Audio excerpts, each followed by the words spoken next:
सिन्दूरारुणविग्रहान् त्रिनयनान् माणिक्यमौलिस्फुरत् तारानायकशेखरान् स्मितमुखीम् आपीनवक्षोरुहां पाणिभ्यां मलिपूर्णरत्नचषकं रक्तोत्पलं बिभ्रतीं सौम्यां रत्नघटस्थरक्तचरणान् ध्यायेत् पराम् अम्बिकाम् अरुणां करुणातरङ्गिताक्षीं धृतपाशाङ्कुशपुष्पबाणचापाम् अणिमादिभिरामृतां मयूखैः अहमित्येव विभावये भवानी ध्यायेत् पद्मासनस्थां विकसितवदनां पद्मपत्रायताक्षीं हेमाभां पीतवस्त्रां करकलितलसद्धेमपदमाम्बराङ्गीं सर्वालङ्कारयुक्तां सततमभयदां भक्तनम्रां भवानीं श्रीविद्यां शान्तमूर्तिं सकलसुरनुतां सर्वसम्पत्प्रदात्रीं सकुङ्कुमविलेपनामलिकचुम्बीकस्तूरिकां समन्दहसितेक्षणां सचरचापपाशाङ्कुशाम् अशेषजनमोहिनीं मुरुणमाल्यभूषाम्बराय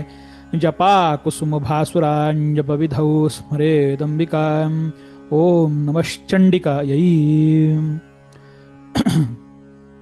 भगवान श्री सूर्यनारायणांचं आदित्य हृदय हे स्तोत्र आपण शिकतो आहोत. या स्तोत्रामध्ये आपण 1 ते 10 श्लोक याची संख्या जी काही आहे, या 1 ते 10 श्लोकांची संख्या जी काही आहे आपण पूर्ण केलेली आहे. आज आपल्याला मंत्र क्रमांक 11 पासून ही संख्या बघायची आहे. मंत्र क्रमांक 11, 12, 13, 14 आणि 15 अशी ही आपल्याला आजची आपल्याला संख्या बघायची आहे. बरं,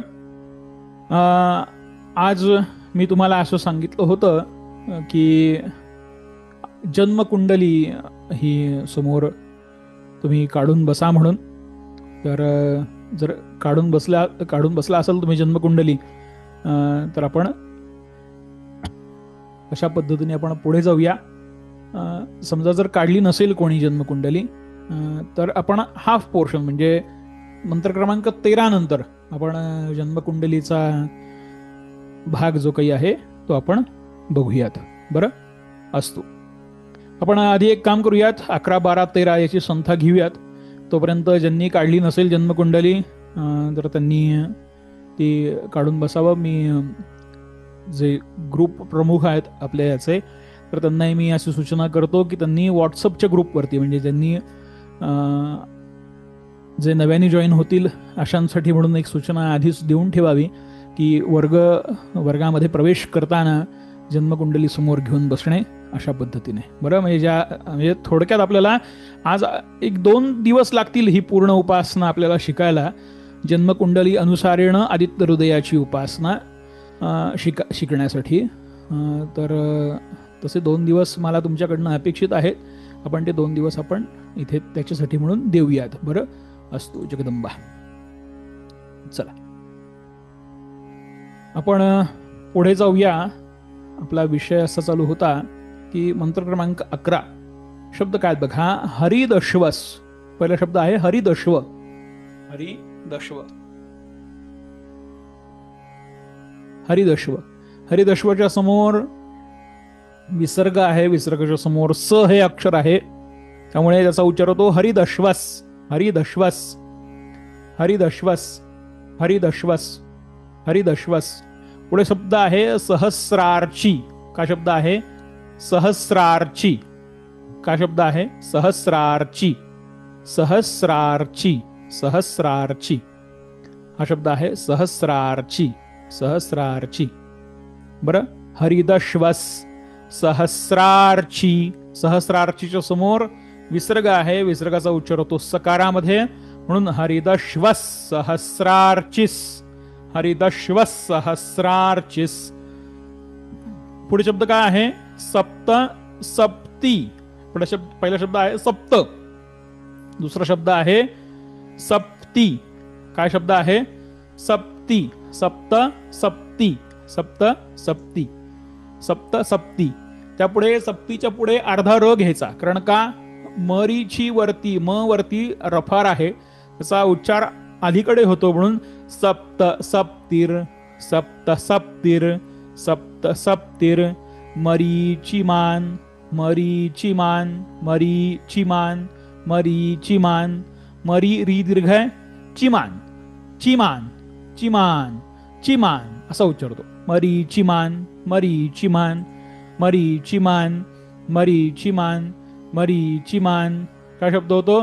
हरिदश्व सहस्रार्ची सप्तसप्तीर मरीचिमान. सप्तसप्तीर मरीचिमान. बरं, सप्तसप्तीर मरीचिमान. आता त्याच्या पुढे शब्द काय आहे बघा. तिमिरोन. पुढे शब्द आहे तिमिरोन. तिमिरोन तिमिरोन तिमिरोन. मथनश शब्द पुढे आहे मथनश मथनश. आता इथे हा विसर्गाचा नियम जो काही आहे काल सांगितलं त्याच पद्धतीने ज्यावेळेला विसर्गाच्या समोर स श ही अक्षरं असतात त्यावेळेला विसर्गाचा उच्चार त्या अक्षरांप्रमाणे होतो. तिमिरोन मथनश तिमिरोन मथनश. पुढे शब्द आहे शंभुस. शब्द काय आहे? शंभुस. त्यापुढे शब्द आहे त्वष्टा. हा शब्द आहे त्वष्टा. त्याच्या पुढे शब्द आहे मार्तंडकोन. मार्तंडको. त्यापुढे त्याचा उच्चार कसा करायचा कोचा? मार्तंडकोंशुमान. मार्तंडकोंशुमान. मार्तंडको हा शब्द आहे अंशुमान. हे मार्तंडकोंशुमान हा शब्द आहे अंशुमान. आता इथे अवग्रह असल्या कारणानं तो अ जो काही आहे हा अवग्रहामध्ये आहे त्यामुळे कोचा उच्चार दीर्घ होतो. मार्तंडकोंशुमान मार्तंडकोंशुमान मार्तंडकोंशुमान मार्तंडकोंशुमान. अशा पद्धतीने हरिदश्वस सहस्रार्चिस हरिदश्वस सहस्रार्चिस सप्तसप्तिर्मरीचिमान सप्तसप्तिर्मरीचिमान सप्तसप्तिर्मरीचिमान. तिमिरोन मथनश शंभुस तिमिरोन मथनश शंभुस. त्वष्टा मार्तंडकोंशुमान त्वष्टा मार्तंडकोंशुमान त्वष्टा मार्तंडकोंशुमान. मंत्र क्रमांक 11. बरं, चला असतो माझ्या पाठीमागे म्हणा. हरिदश्व सहस्रार्चिस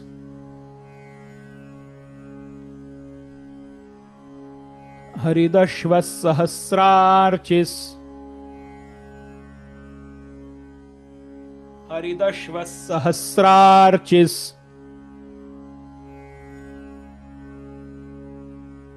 हरिदश्व सहस्रार्चिस. सप्तसप्तिर्मरीचिमान सप्तसप्तिर्मरीचिमान.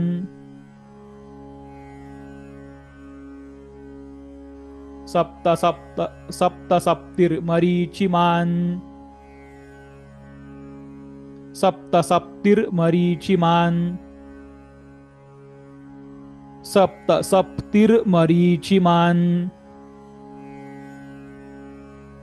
सप्तसप्तिर्मरीचिमान सप्तसप्तिर्मरीचिमान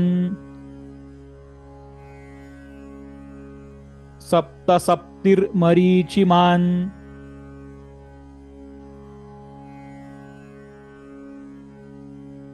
सप्तसप्तिर्मरीचिमान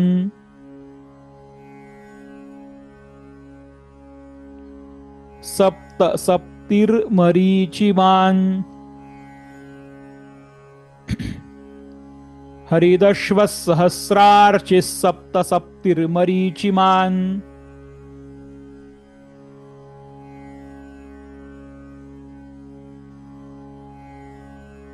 हरिदश्व सहस्रार्चिस सप्तसप्तिर्मरीचिमान.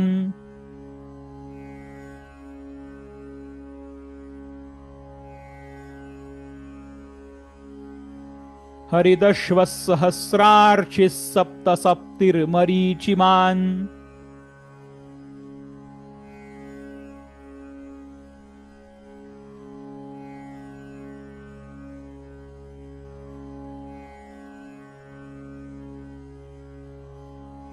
तिमिरोन्मथनश शंभुस तिमिरोन्मथनश शंभुस.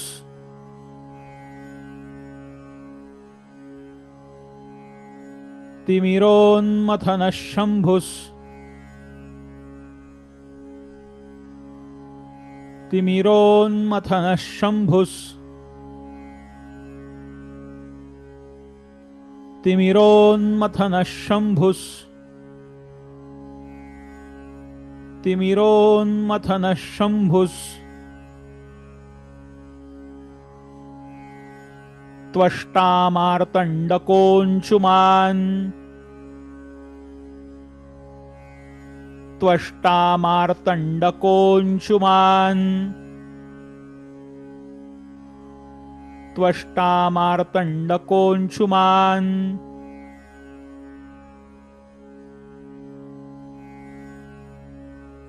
त्वष्टामार्तण्डकोऽंशुमान्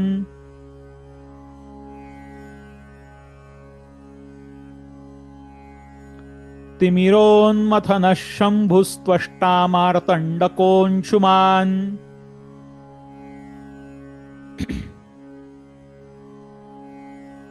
हरिदश्वः सहस्रार्चिः सप्तसप्तिर्मरीचिमान्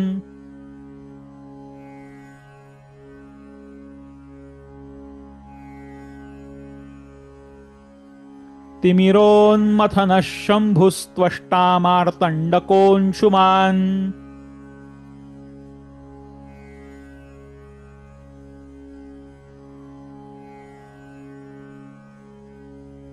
पूर्ण उच्चार परत एकदा घेऊयात.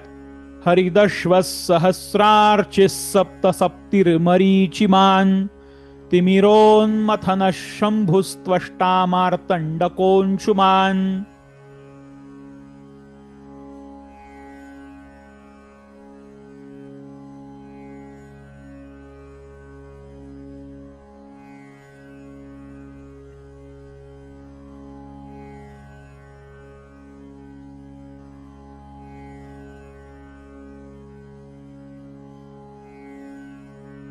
याचा अर्थ काय होतो बघा. हरिदश्व सहस्रार्चिस सप्तसप्तिर्मरीचिमान् तिमिरोन्मथनः शम्भुस्त्वष्टामार्तण्डकोऽंशुमान्. प्रथम काल तर आपल्या याच्यामध्ये आपण प्रथम यांची नावं बघितलेली आहेत की ते कसे आहेत. हिरण्यरेता अशा पद्धतीने आहेत. सुवर्ण सदृशो भानु हिरण्यरेता दिवाकर असं ते आहेत. आता काय आहेत तर हरिदश्व आहेत. हरिदश्व म्हणजे काय तर सर्व दिशांमध्ये व्यापक असलेले किंवा हरिदश्व याचा अर्थ असा होतो हिरव्या रंगाचे घोडे असलेले किंवा हिरव्या रंगाचे घोडे यांच्याकडे आहेत असा त्याचा अर्थ होतो. किंवा सर्व दिशांमध्ये व्यापक असलेले हरिदश्व. प्रथम अर्थ हाच योग्य आहे, सर्व दिशांमध्ये व्यापक असलेले. पुढचा अर्थ असा आहे सहस्रार्ची, जे हजारो किरणांनी सुशोभित असलेले.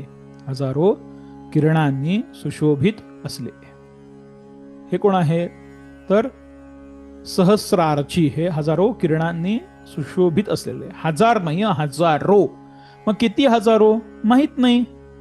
इतक्या हजारो किरणांनी ते विभूषित आहेत, सुशोभित आहेत असं. पुढचा शब्द आहे सप्तसप्ती. सप्तसप्ती. सप्तसप्तीचा अर्थ काय होतो की ज्यांच्याकडे 7 घोडे आहेत असा. बरं. मरीचिमान, किरणांनी सुशोभित असलेले. परत पुन्हा एकदा तसंच आहे, सप्तसप्ती मरीचिमान. आता पहिल्या शब्दांमध्ये आणि या दुसऱ्या शब्दांमध्ये तसा काय अर्थ होतो तर पहिला जो हरिदश्व आहे हा हरिदश्वाचा अर्थ असा होतो की हिरव्या रंगाचे घोडे ज्यांचे सर्व दिशांना व्याप्त आहेत. सहस्रार्षी म्हणजे हजारो किरण त्यांच्याकडे आहेत. सप्तसप्ती त्यांच्याकडे 7 घोडे आहेत. 7 घोडे आहेत. बरं. 7 घोडे आहेत. आणि हे जे 7 घोडे आहेत हे 7 घोडे ते काय करतात तर मरीचिमान. त्यांच्याकडे कसं आहेत तर मरीचिमान. ते किरणांनी ते 7 घोड्यांसकट आहेत आणि मरीचिमान किरणांनी सुशोभित आहेत. किरणांनी सुशोभित आहेत. त्यांची दृष्टी सर्वत्र आहे. सर्वत्र आहे. अगदी सर्वत्र आहे.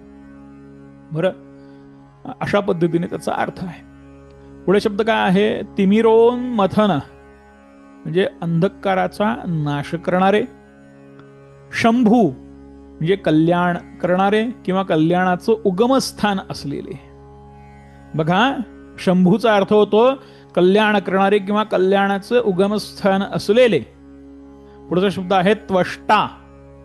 त्वष्टा म्हणजे काय की भक्तांचं दुःख हरण करणारे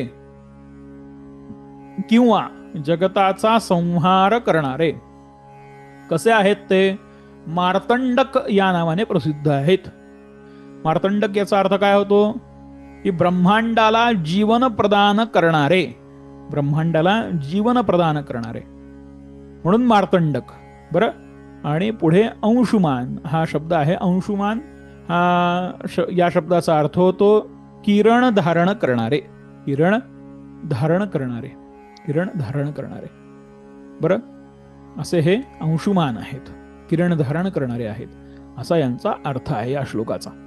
बरं, आता हा जो श्लोक आहे, हा श्लोक खरं तर आपल्या मनाच्या अवस्थांवरती भाष्य करतो. हा जो श्लोक आहे मंत्र क्रमांक 11, हा आपल्या मनाच्या अवस्थांवरती भाष्य करतो. आपलं मन कसं असतं तर हरिदश्व याच्यासारखं असतं, सर्वत्र सर्व दिशांना व्याप्त असतं. कुठल्या कुठल्या दिशांना व्याप्त असतं? ज्या ज्या आपल्या मनाने आधी बघितलेल्या आहेत आणि ज्याची ज्याची कल्पना आपलं मन करू शकतं त्या सर्व दिशांना ते व्याप्त असतं. ते कसं असतं? याच्यावरती नियंत्रण ठेवणारे कोण आहेत तर प्रकाशक, म्हणजे प्रकाश स्वरूपी जो परमात्मा आहे तोच याच्यावरती नियंत्रण ठेवू शकतो. तो कसा आहे? सहस्रार्ची या स्वरूपामध्ये आहे. पुढचे कोण आहेत? सप्त सप्तीर मरीचिमान. आपल्या मनाच्या एकूण किती अवस्था आहेत? 7 अवस्था आहेत. 7 निम्नतम अवस्था आहेत ज्याला आपण पाताळ म्हणतो, आणि 7 उच्चतम अवस्था आहेत ज्याला भूर्भुवादी स्वरलोक म्हटलं जातं. या वरच्या पातळी आहेत, या खालच्या पातळी आहेत.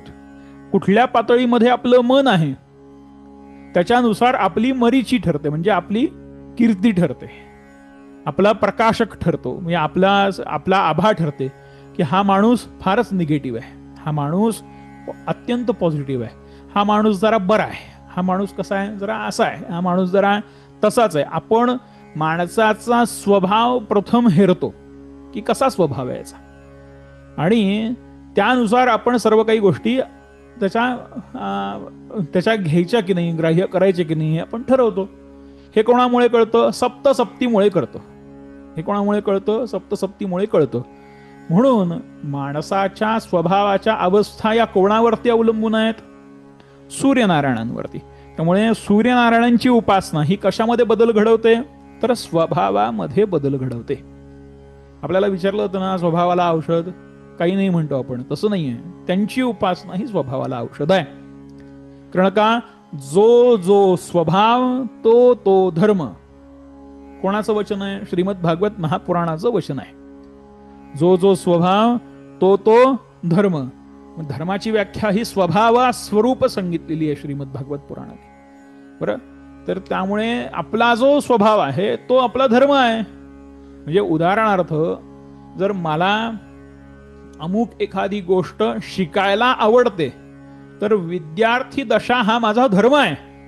मग तो किती दिवसांपर्यंत आहे? आजन्म आहे, कारण माझा तो स्वभावच आहे. एखाद्याला मला शिकवायला आवडतं तर शिक्षकी पेशा हा माझा धर्म आहे. तो कधीपासून आहे? अगदी लहानपणापासून आहे. असं शेवटपर्यंत आहे. असं याची उदाहरणं तुम्ही अशा पद्धतीने घेऊ शकता. आपला स्वभाव हा आपल्यालाच माहिती असतो आणि दुसरं सद्गुरुनाथांना माहिती असतो. थोडासा वेळ घेतोय तुमचा, पण बेस पक्का व्हायला पाहिजे. आपण त्यांची उपासना करताना, त्यांना आळवताना, त्यांना प्रार्थना करताना आपल्याला या सर्व गोष्टी माहिती असल्या पाहिजेत. आपण नुसतं शब्द उच्चारून हरिदश्व सहस्रार्य सप्तसप्तीर मरीचिमान तिमिरोन्मथन शंभू स्पष्टा मार्कंड कोशबान हिरण्यगर्भ असं आपल्याला करायचं नाही. आपल्याला शब्द उच्चारल्यानंतर भगवंताचं ते स्वरूप समोर आलं पाहिजे. ते स्वरूप समोर आलं पाहिजे. कसं आलं पाहिजे? चहुवर्णा नामाधिकार नामी नाही लहान थोर जड मूढ पहिलं पार पावती नामे म्हणून नाम खंड स्मरावे रूपमनी आठवावे तिसरी भक्ती स्वभावे निरूपिली. आपण एखादं स्तोत्र उच्चारताना रूप मनामध्ये आठवलं गेलं पाहिजे. अरे भगवंत असे हो आणि भगवंताचं स्वरूप असं आहे हो. आणि अशा पद्धतीने ज्या वेळेला ते स्वरूप ज्या वेळेला आपल्या मनपटलावर समोर येतं, जे स्वरूप ज्या वेळेला त्या स्वरूपाची आपण कल्पना करू लागतो त्यावेळेला आणि त्यावेळेला आपल्याला तिथे त्या साक्षात परमात्म्याचं जे काही आहे ते दर्शन हे आपल्याला तिथे व्हायला लागतं. जगाच्या दृष्टीने तो भ्रम असतो, पण साधकाच्या दृष्टिकोनामधून तिथे तशी अच्युतम पातळी त्याने गाठलेली असते. कारण काय आहे की जे मी अनुभवतो ते मी शब्दाने तुम्हाला सांगू शकत नाही, जे तुम्ही अनुभवता ते शब्दाने तुम्ही मला सांगू शकत नाही. त्यामुळे प्रत्येकाचे अनुभव वेगळे, प्रत्येकाच्या पातळी वेगळ्या, प्रत्येकाची उपासना पद्धती वेगळी, प्रत्येकाचे आयाम वेगळे. हे सगळं वेगवेगळं आहे आणि त्याला अनंत आहे, याला अनंत आहे. हे खूप मोठं आहे बरं. याच्यामध्ये अनेक गोष्टी ज्या काही आहेत त्या सामावलेल्या आहेत. अशा पद्धतीने हे मंत्र क्रमांक 11 आहे. माझ्या पाठीमागे एकदा म्हणा, हरिदश्व सहस्रार्चि सप्त सप्तिर्मरीचिमान्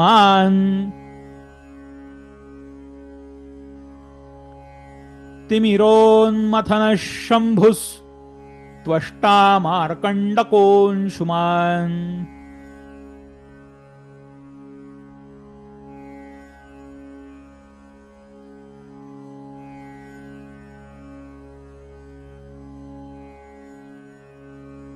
तिमिरोन्मथन शंभुस् त्वष्टा मार्तण्डकोऽंशुमान्.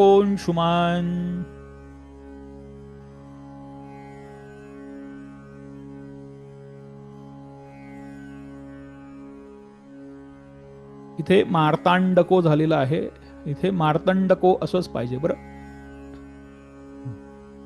ही प्रिंटिंग मिस्टेक आहे, मार्तंडकोच पाहिजे बरं. मार्तंडकोऽंशुमान् असा उच्चार येतो. चला मंत्र क्रमांक 12 कडे येऊयात. शब्द काय आहेत बघा मंत्र क्रमांक 12 शब्द आहेत. पहिला शब्द आहे हिरण्यगर्भ. पहिला शब्द आहे हिरण्यगर्भ. हिरण्यगर्भाच्या समोर मी पहिल्या दिवशी पण सूचना दिली होती, आता परत एकदा सूचना देतो. याच्यावरती कृपया तुमच्या शेजारी असलेला जो काही ड्रॉइंग बोर्ड आहे तो ड्रॉइंग बोर्ड बंद करा. कोणी त्याचा वापर करू नका, शिकवताना डिस्टर्ब होऊन जातं बरं. हिरण्यगर्भ हा पहिला शब्द आहे. त्याच्यासमोर विसर्ग आहे, विसर्गाच्या समोर श हे अक्षर आहे, त्यामुळे त्याचा उच्चार होतो हिरण्यगर्भश. काय शब्द उच्चार होतो? हिरण्यगर्भश. शिशिरस तपनो भास्करो रविही. हिरण्यगर्भश शिशिरस तपनो भास्करो रविही. शिशिरस स्तपनो भास्करो रविही. भास्करो रविही. इथे स्तपनो हस्करो असा पण उच्चार होतो, पण तसा नको, ते भास्करोच बरा बरं. हिरण्यगर्भश शिशिरस तपनो भास्करो रविही. हिरण्यगर्भश शिशिरस तपनो भास्करो रविः. हिरण्यगर्भश शिशिरस तपनो भास्करो रविः. हिरण्यगर्भश शिशिरस तपनो भास्करो रविः. हिरण्यगर्भश शिशिरस तपनो भास्करो रविः. पुढे शब्द काय बघा. पुढच्या ओळीमध्ये शब्द आहे अग्नी. पहिला शब्द आहे अग्नी. दुसरा शब्द आहे गर्भो. दुसरा शब्द आहे अग्निगर्भो. अग्निगर्भो दितेफ पुत्रश. अग्निगर्भो दिते. दिते दितेच्या समोर विसर्ग, विसर्गाच्या समोर प हे अक्षर आहे, म्हणून दितेफ. अग्निगर्भो अग्निगर्भो गर्भो गर्भो दितेफ पुत्रश. दितेफ दितेफ पुत्रश. दितेफ पुत्रश. शंख शिशिर नाशनः. शंख शंख शिशिर नाशनः. तर शंखच्या समोर विसर्ग आहे, विसर्गाच्या समोर श हे अक्षर आहे, त्यामुळे शंखश शिशिर नाशनः. नाशनः. अग्निगर्भो अग्निगर्भो दितेफ पुत्रश. शंखश शिशिर नाशनः. शंखश शिशिर नाशनः. शंखश शिशिर नाशनः. शंखश शिशिर नाशनः. हिरण्यगर्भश शिशिरस तपनो भास्करो रविः. हिरण्यगर्भश शिशिरस तपनो भास्करो रविः. अग्निगर्भोदितेः पुत्रश् अग्निगर्भोदितेः पुत्रश् शङ्खः शिशिरनाशनः शङ्खः शिशिरनाशनः शङ्खः शिशिरनाशनः. मंत्र क्रमांक 12 माझ्या पाठीमागे म्हणा. हिरण्यगर्भः शिशिरस् हिरण्यगर्भः शिशिरस् हिरण्यगर्भः शिशिरस्. तपनो भास्करो रविः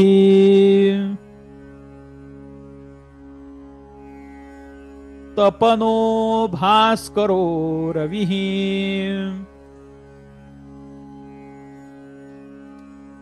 तपनो भास्करो रविः.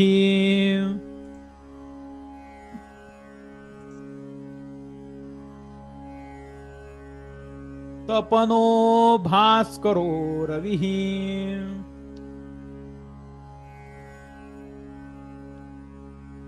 हिरण्यगर्भः शिशिरस् तपनो भास्करो रविः.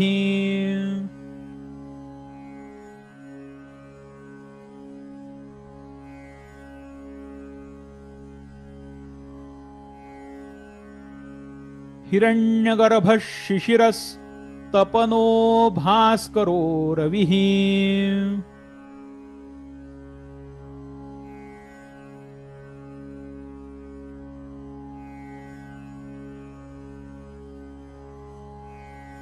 हिरण्यगर्भः शिशिरस् तपनो भास्करो रविः.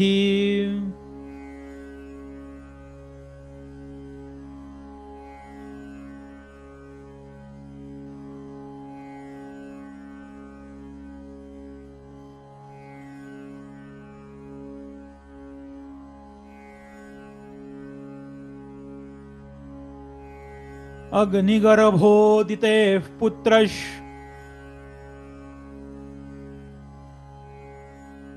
अग्निगर्भोदितेः पुत्रश् अग्निगर्भोदितेः पुत्रश्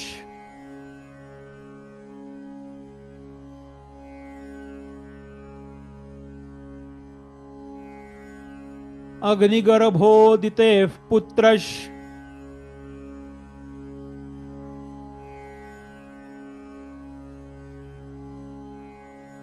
अग्निगर्भोदितेः पुत्रश् अग्निगर्भोदितेः पुत्रश्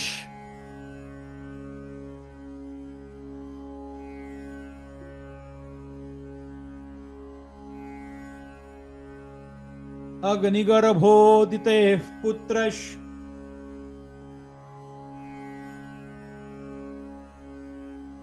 शङ्खः शिशिरनाशनः. जगदंबा. शङ्खः शिशिरनाशनः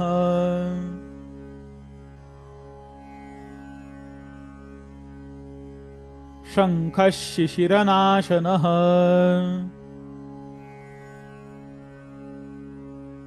शङ्खः शिशिरनाशनः.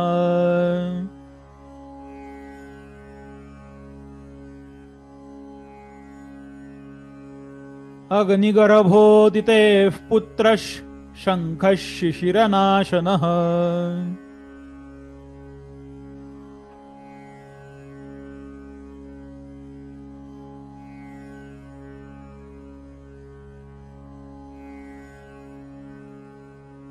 अग्निगर्भोदितेः पुत्रश् शङ्खः शिशिरनाशनः.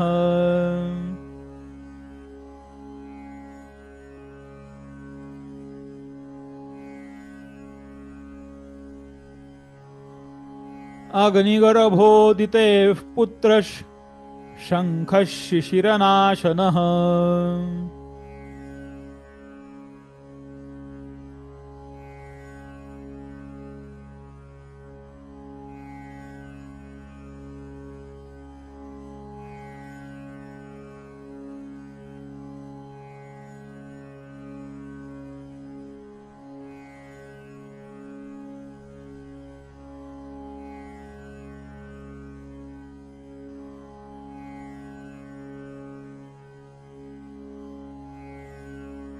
पूर्ण उच्चार घेऊयात.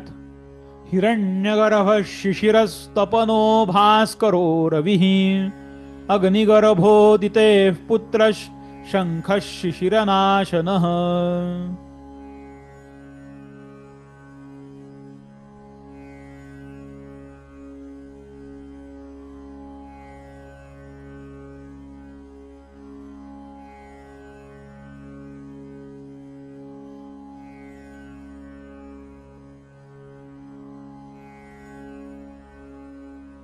जगदंबा.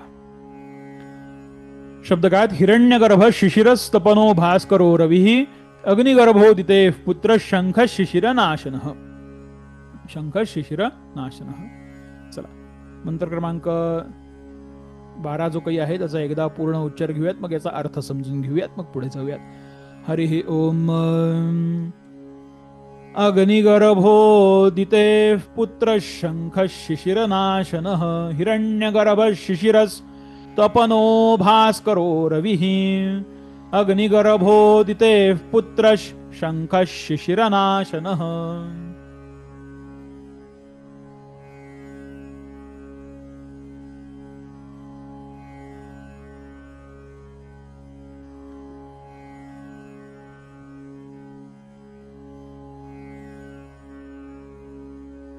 याचा अर्थ काय होतो बघा. हिरण्यगर्भ पहिलं नाव आहे त्याचं, भगवंतांचं हिरण्यगर्भ हे नाव आहे. हिरण्यगर्भ या नावाचा अर्थ काय होतो तर ब्रह्मा असा याचा अर्थ होतो. ब्रह्म याचा अर्थ होतो. बरं, पुढे आहे शिशिर असं हे भगवंतांचं नाव आहे. पुढचं नाव आहे शिशिर. तर शिशिर या नावाचा अर्थ काय होतो की सुख देणारे. शिशिर या शब्दाचा अर्थ होतो सुख देणारे. पुढचं नाव आहे भगवंतांचं तपन. काय नाव आहे तपन. तपनाचा अर्थ काय होतो की उष्णता निर्माण करणारे. उष्णता निर्माण करणारे. आता इथे स्तपनो भास्करो रविः, इथे याचं नाव होतं पुढे भास्कर म्हणजे दिनकर असं या अर्थाने त्यांचं नाव आहे. बरं, पुढे रवी असं भगवंतांचं नाव आहे. सगळ्यांच्या स्तुतीला पात्र असलेले म्हणून रवी हे नाव आहे त्यांचं. सगळ्यांच्या स्तुतीला पात्र असलेले म्हणून रवी. सगळ्यांच्या स्तुतीला पात्र असलेले म्हणून रवी हे नाव आहे. बरं, पुढे भगवंतांचं काय नाव आहे बघा. पुढे भगवंतांचं नाव हे अग्निगर्भो असं भगवंतांना म्हटलेलं आहे. अग्निगर्भ म्हटलेलं आहे भगवंतांना. अग्निगर्भ म्हणजे काय की आपल्या स्वतःमध्ये अग्नी धारण करणारे. स्वतःमध्ये अग्नी धारण करणारे म्हणून अग्निगर्भ. पुढे दिते पुत्र. दिते म्हणजे दीच्या आधी अवग्रह आहे, त्यामुळे अदितीपुत्र असं त्यांचं नाव आहे. ते अदितीपुत्र, अदितीचे पुत्र आहेत म्हणून अदितीपुत्र. दिते पुत्र. पुढे आहे शंख. शंख हे भगवंतांचं नाव आहे. आनंद स्वरूप अर्थात व्यापक अशा अर्थाने हे त्यांचं नाव आहे. पुढचं नाव आहे शिशिर नाशन. शिशिर नाशन. शीत म्हणजे थंडी यांचा नाश करणारे. यांचा नाश करणारे शिशिर नाशन असं त्यांचं नाव आहे. मंत्र क्रमांक 12. हिरण्यगर्भ शिशिरस्तपनो भास्करो रविः अग्नि गर्भोदिते पुत्र शंख शिशिर नाशनः. मंत्र क्रमांक 12. चला, पूर्ण उच्चार घेऊयात. हिरण्यगर्भ शिशिरस्तपनो भास्करो रविः अग्निगर्भोदिते पुत्र शंख शिशिरनाशनः.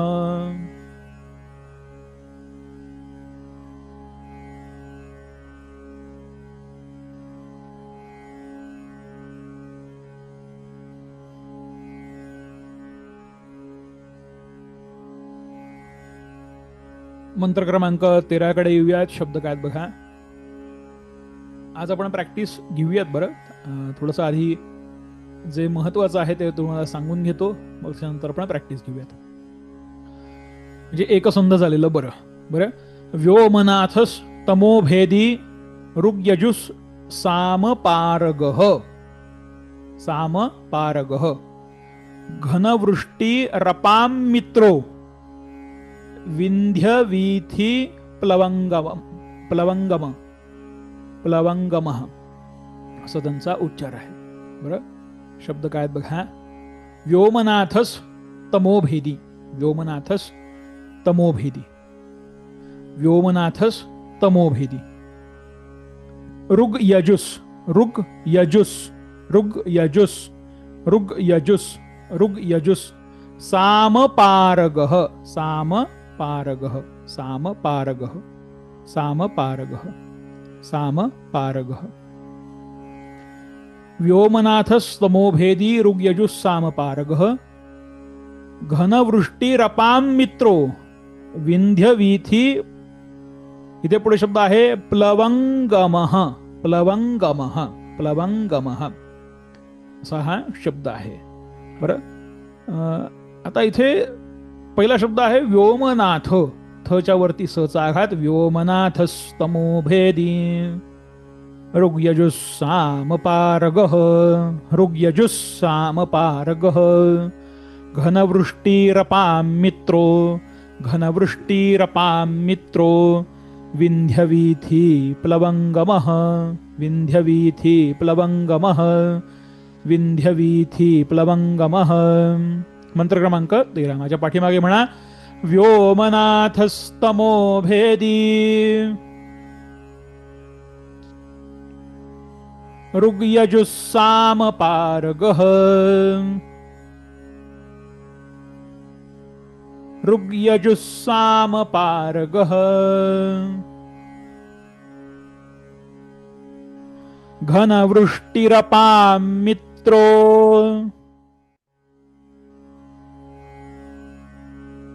घनवृष्टि, घनवृष्टि रपाम मित्रो, घनवृष्टिरपाम मित्रो.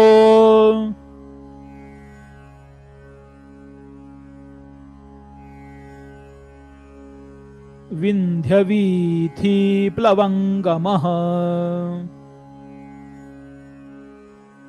विंध्यवीथी प्लवंगमः.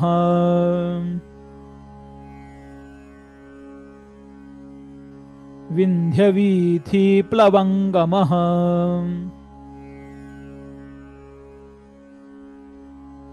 मंत्र क्रमांक 13 का शब्द आहेत बघा. व्योमनाथस्तमोभेदी ऋग्यजुस्सामपारगः.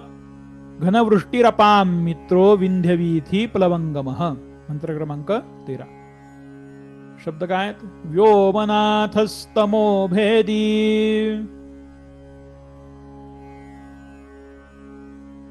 ऋग्यजुस्सामपारगः.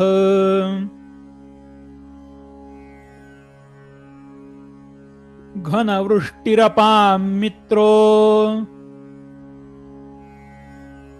विंध्यवीथी प्लवंगमः.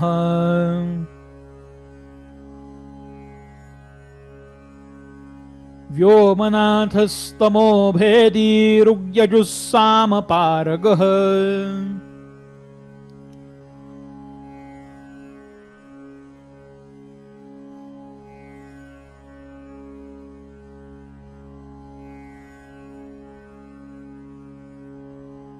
घनवृष्टिरपाम मित्रो विंध्यवीथी प्लवंगमः.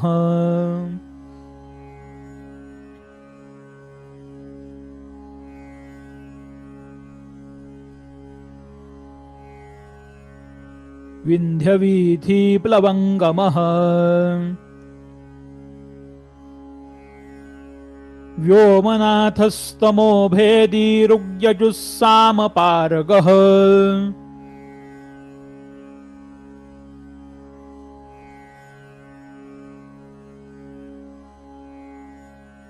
घनवृष्टिरपाम मित्रो विंध्यवीथी प्लवंगमः.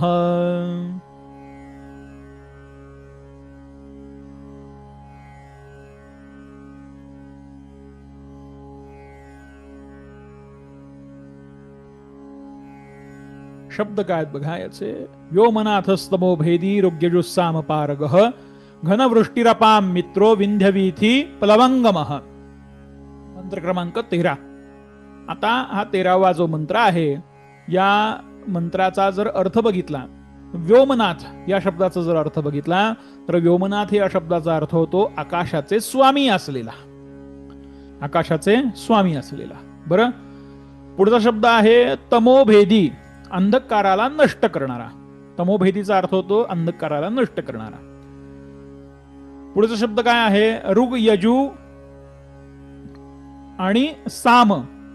याचं कोण आहेत? ते पारगामी आहेत. याचे कोण आहेत? पारगामी आहेत. पारगामी या शब्दाचा अर्थ असा होतो की त्यांच्यापासूनच सर्व काही आहे, किंवा त्याचे ते द्रष्टा आहेत, किंवा त्याच्यावरती मार्गदर्शन करणारे ते आहेत, असा आहे. आणि पुढचा शब्द आहे घनवृष्टी. शब्द काय आहे? घनवृष्टी. घनवृष्टीचा अर्थ काय होतो की अत्यंत कठीणतम परिस्थितीमध्ये, ज्यावेळेला एखाद्या साधकावरती अत्यंत कठीण परिस्थिती येते, त्यावेळेला त्याच्यातनं त्याला सहजगत्या बाहेर काढणारे. सहजगत्या बाहेर काढणारे. बरं, सहजगत्या बाहेर काढणारे. घनवृष्टी. रपाम मित्रो. पुढे शब्द काय आहे? रपाम मित्रो. अपाम मित्रो. अपाम मित्र म्हणजे काय?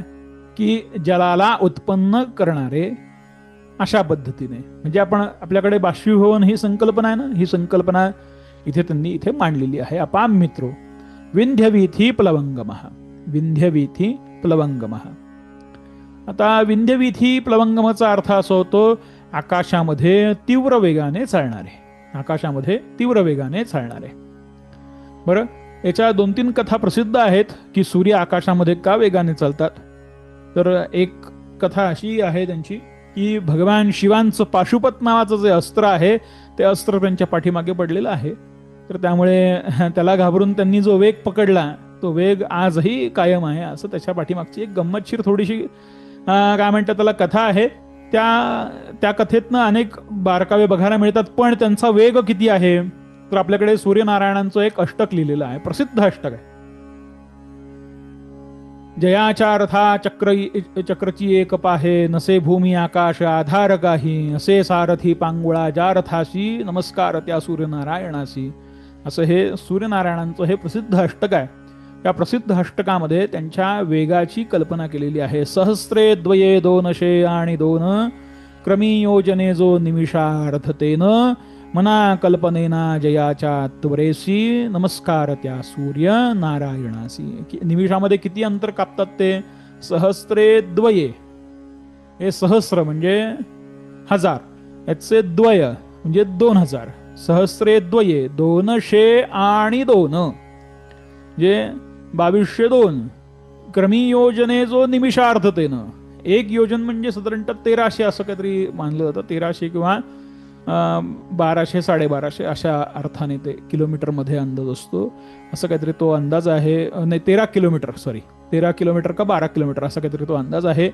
आणि असा अंदाज घेऊन त्याला ते 2200ला ते तेवढं 13.5 किंवा 12.5 ने गुणून जे काही उत्तर येतं ते एका निमिषामध्ये, म्हणजे आपली डोळ्यांची पापणी लवते न लवते तोच ते इकडून तिकडे प्रवास करीत असतात. असा त्याचा एक क्रमी योजने जो निमिषार्थतेनं, मना कल्पनेना जयाच्या त्वरेसी, नमस्कार त्या सूर्य नारायणाशी, अशी त्यांची सूर्यांची गती ही वर्णन केलेली आहे.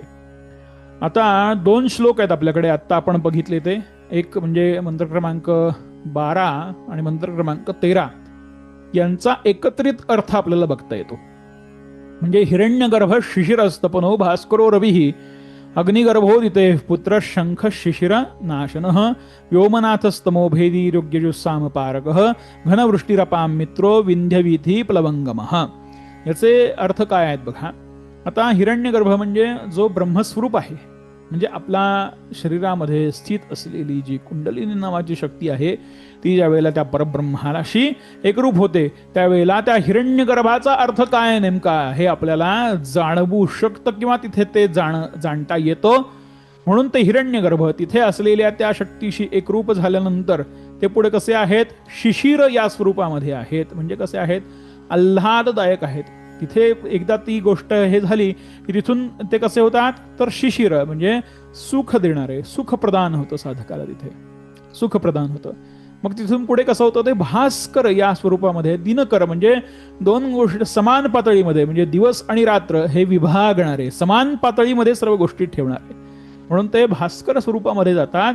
आणि तिथे रवी म्हणजे सगळ्यांच्या स्तुतीला ते पात्र होतात. असे साधक जे होतात, ज्यांची कुंडलिनी जागृत झाल्यानंतर, ते शिवतत्वाशी एकरूप झाल्यानंतर, ते आल्हाददायक पद्धतीने सर्वांना सुखकारक असे, सगळ्यांनाशी समान वर्तन करणारे आणि सगळ्यांच्या स्तुतीचे पात्र असलेले असे साधक भगवान सूर्यनारायणांच्या कृपेने पात्र होतात.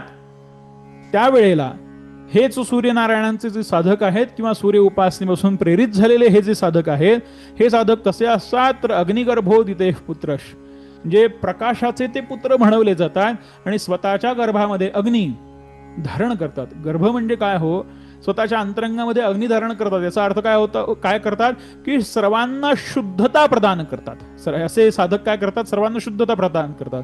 म्हणजे कोण, उदाहरणार्थ सद्गुरू महाराज, सद्गुरुनाथ महाराजांकडे आपण जातो त्यावेळेला आपण कसे असतो तर आपण मळलेले असतो, आपण मळलेले असतो, आपण माखलेले असतो, बरबटलेले असतो, अगदी विषय वासनांमध्ये बरबटलेले असतो.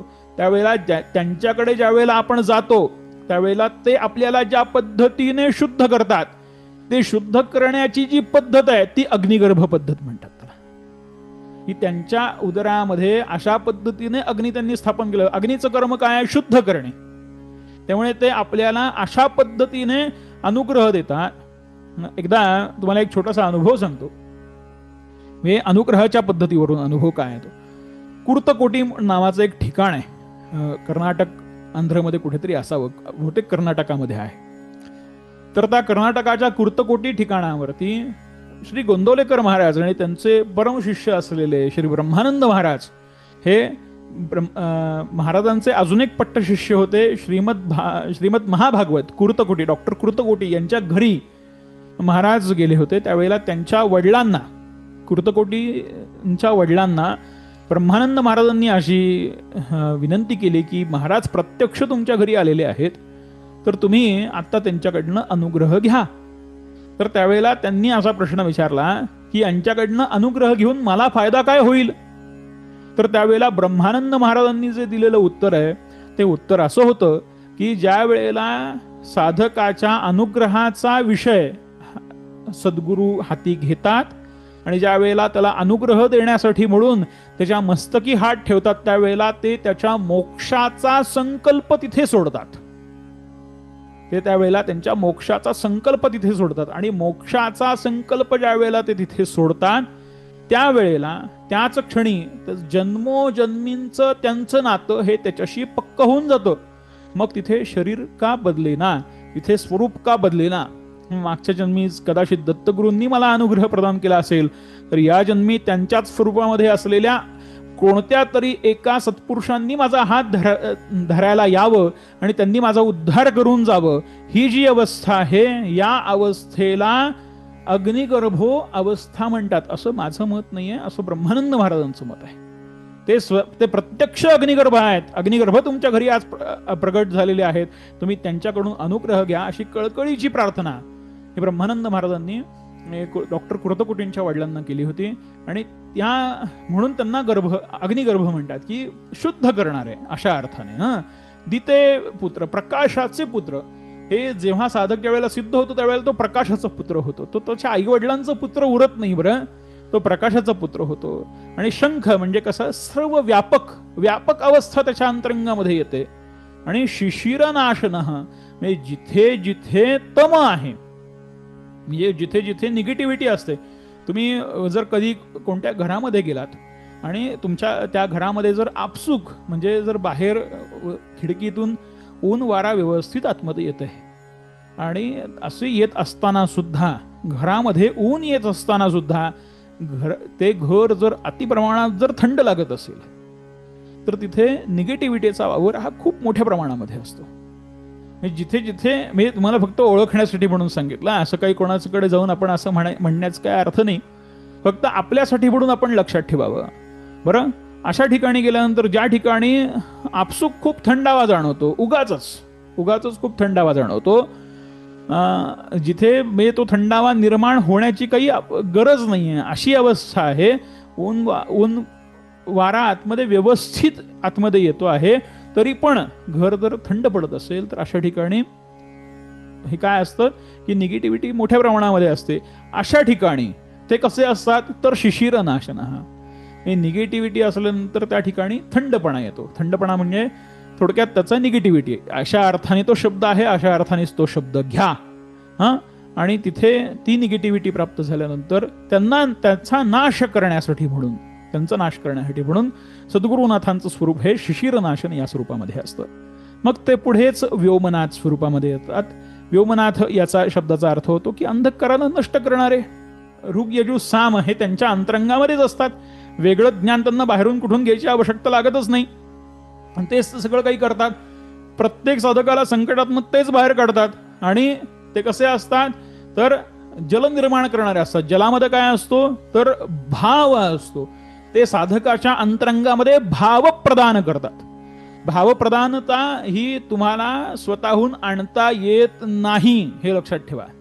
तुम्ही कितीही प्रयत्न केलेत, म्हणजे जसं संगीताचा जो शिक्षक असतो, तर संगीताच्या शिक्षकाने एखाद्या विद्यार्थ्याला त्याचा जर तो स्वर शिकवला आणि तो स्वर त्याच्या कंठातून, म्हणजे शिकवलेला जो स्वर असतो तो समोरच्याच्या कंठातून बाहेर येईपर्यंत त्याची जी अवस्था असते, त्या अवस्थेमध्ये जे ज्ञान प्रदान केलं होतं इथून ते तिथे, हे जे प्रदान केलं होतं त्याच्यामध्ये ज्या काही भावना असतात, त्याच्यामध्ये जे काही असतं तिथे जो शक्तिपात होतो, तो शक्तिपात झाल्याशिवाय स्वर बाहेर येऊ शकत नाही. ही गंमत आहे. हे परापश्चंतीच्या मधलं गणित आहे.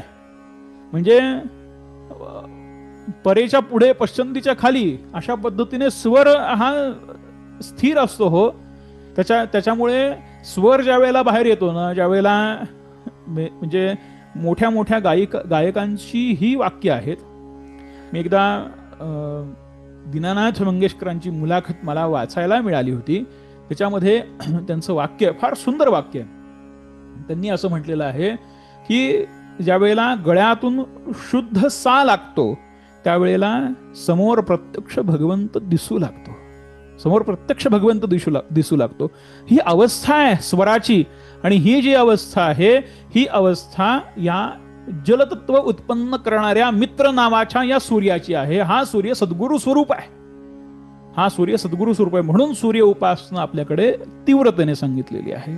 आणि मग पुढे भगवंत कसे आहे तर विंध्यवीथी प्लवंगमम, की आकाशामध्ये तीव्र तत्वाने चालणारे. आता आकाश कुठे आहे? आपल्या शरीरामध्ये आकाश कुठे आहे?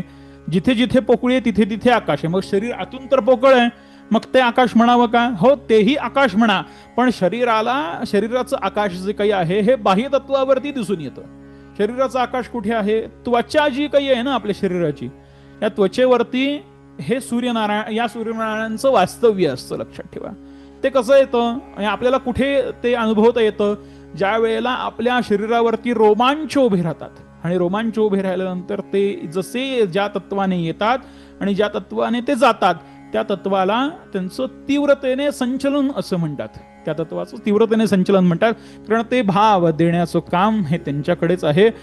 आपण कितीही ओढून ताणून ते भाव आणण्याचा प्रयत्न केला तरी तो भाव येत नाही. ते अष्टभाव, जागृती वगैरे सगळे हे जे काही प्रकार आहेत हे त्यांच्या हातातच आहेत. हे त्यांनी कृपा केल्याशिवाय आपल्याला ते प्राप्त होत नाहीत. बरं, असतो. आज आपण इथे श्लोकाच्या पार्श्वभूमीवरती थांबूया. 1-2 मिनिटं तुमचे फक्त कुंडलीच्या संदर्भामध्ये घेतो. मला इथे समोर सादर करायला कुंडली आहे का बघतो, नसेल तर मग उद्या ती सादर करतो. साधारणतः कुंडलीचं मी इथे थोडक्यात ड्रॉ करतो. कुंडली कशी असते आपल्याला ती माहिती आहे. कुंडली कशी असते, ही कुंडलीची चक्र असतात अशा पद्धतीने. आणि याच्यामध्ये थोडंसं समजून घ्या बरं. माझं काही याच्यावर तर ड्रॉइंग तर फारच खराब आहे आणि तशातलाही काही फार चांगल्यातला भाग आहे अशातला काही हे नाही. इथे एक भाग, इथे 1, 2, 3, 4, 5, 6, 7, 8, 9, 10, 11 आणि 12 अशी ही कुंडलीची 12 घरं आहेत. मी उद्या तुम्हाला व्यवस्थित दाखवतो. हे आता फक्त एक विषय फक्त ओपन केलाय, तो समजून घ्या. ही कुंडलीची 12 घरं आहेत. या 12 घरांमध्ये सूर्य कुठल्या घरामध्ये बसलेला आहे, म्हणजे समजा सूर्य हा पहिल्या स्थानामध्ये बसलेला असेल. कुंडलीची स्थानं कशी ओळखायची? 1 2 3 4 5 6 7 8 9 10 11 आणि 12. समजा उदाहरणार्थ सूर्य हा 12व्या घरामध्ये बसलेला असेल तर इथे 12वं घर आहे, इथे 12वं घर आहे. तर इथे तो 12व्या स्थानामध्ये सूर्य बसलेला असेल. ही कुंडलीची 12 घरं ही प्रथम लक्षात घ्या. याच्यापैकी कोणत्या स्थानामध्ये सूर्यनारायण बसलेले आहेत ते तुमच्याकडे एका कागदावरती लिहून घ्या. बाकीचं आपण त्याच्या संदर्भामध्ये काय बोलायचं आहे किंवा काय सांगायचं आहे ते मी तुम्हाला उद्याच्या वर्गामध्ये सांगतो. असतो आज आपण इथे थांबूयात. हरिः ओम.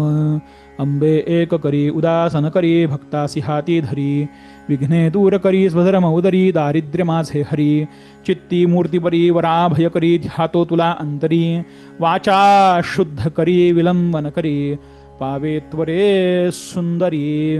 आजची झालेली सेवा भगवतीच्या चरणी अर्पण करतो. सेवेमध्ये जर काही न्यून राहिला असेल तर भगवतीच्या चरणी क्षमा मागतो. शिकवत असताना काही कमी जास्त शब्द माझ्या मुखात न उच्चारला गेला असेल तर तुमच्या चरणी साष्टांग दंडवत घालतो. उद्या आपल्या नेहमीच्या वेळेला भेटूया. तोवर सर्वांना जानकी जीवन स्मरण. जय जय राम. श्रीराम समर्थ. काही विषय माझा थोडासा आज अर्धवट राहिलेला आहे, तो आपण उद्याच्या भागामध्ये पूर्ण करून घेऊयात.